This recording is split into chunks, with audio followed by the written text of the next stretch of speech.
استا سزا غته ملاوي عزت مند ضمیر به تعالی اجازت نه درکې چې د عمران خان نه بل خواته ووټ واچي کشر باچا دې کو مشر با اب وسره په بره تحصیل راکا کم په یوازې زما د ورکر سره چې کم ظلم شوی دی کنه هغه احتساب کول دي किसी को खौफ से तोड़ा किसी को मार के छोड़ा कोई इज्जत से हारा तो किसी को तोड़ के जोड़ा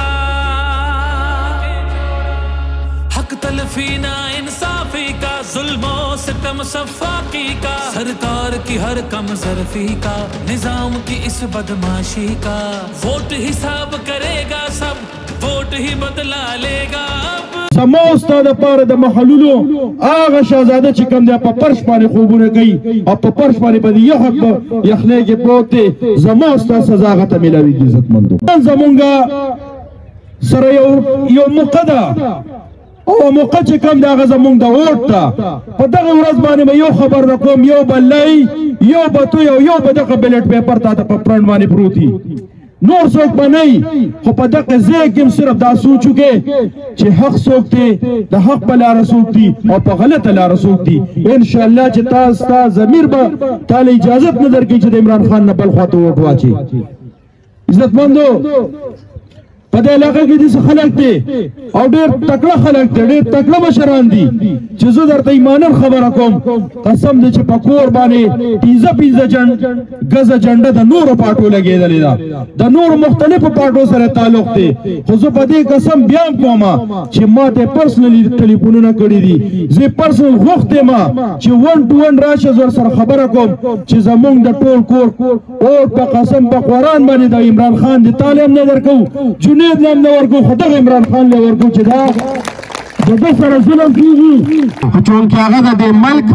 او د خاورې لپاره او زما استاد د بچی لپاره خپل قرباني ورکوي په هغه جیل کې زما استاد لپاره پروت دی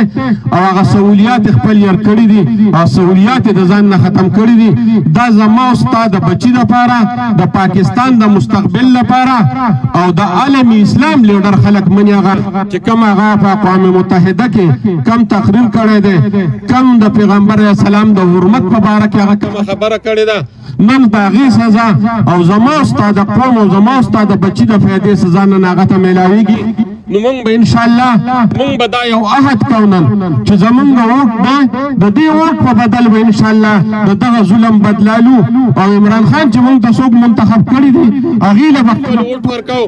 حکومت پاکستان د فارن پالیسۍ جوړولو اختیار چې دی دا د عوام سره دی او دا د حکومت سره دی دا نه په اداره کې دی ناسته او مشر سره دی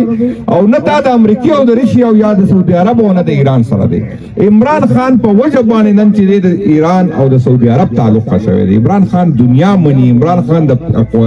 پاکستان لیډر نه دی بین الاقوامي لیډر دی دا مسلمانانو لیډر دی او هغه لیډر چې زمو استاد الله د پاره دی نن په جیل کې دی هغه د پاره آسانه وجه بیلی کړه وی تلې وی دا غره پرم آسانه و چې دا خبري منلې وی نو چې هغه پښتو کې پکاره چې موږ سره پښتو کوی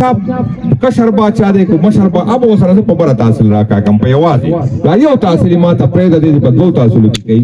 د پیر صاحب دا ووټ با یقیني کوي ور چاته مجبورینو خیر دې غټ ولا ورکه خو کش بنا ور کوي دا غي وجداله چې صوبایي حکومت زموږ ډېر ضرورت دی یو خو کارونو په مت کې دوی مدارج دا د یو نیم کال زما د ورکر سره چې کم ظلم شوی دی کنه هغه احتساب کول دي کار خبره رسته کو اوله خپل تاسو کو چې چار سره کړي په کم اداره کې سوق ناسو په کوم کورسای ناسو هغه احتساب بغیر د صوبایي حکومت نه ممکن نه دی نو صوبایي سیټ انتهایی زموږ ضروري دی دغه سوال مينت کو په جرګم لایم چې دغه یو ووټ انتهایی ضروری دی او دا په ان شاء الله تعالی د بلګانو تاسو دغه ټینشن مال دا از پوښا هغه پوښا خدا یو او شریک اوچت کې دا یو سبا چې کم کنونشن دی په درګه ان شاء الله دا د درګه د سیاست فیصله کوي او ان شاء الله دا به درګه د تاریخ ټول نغټ کنونشن نو پاغي کې خپل حاضریم یقیني کوي او دا زمواري منای جره کوشش کوي چې ځان سره نو خلک راوړي تاسو ډېر مننه ډېر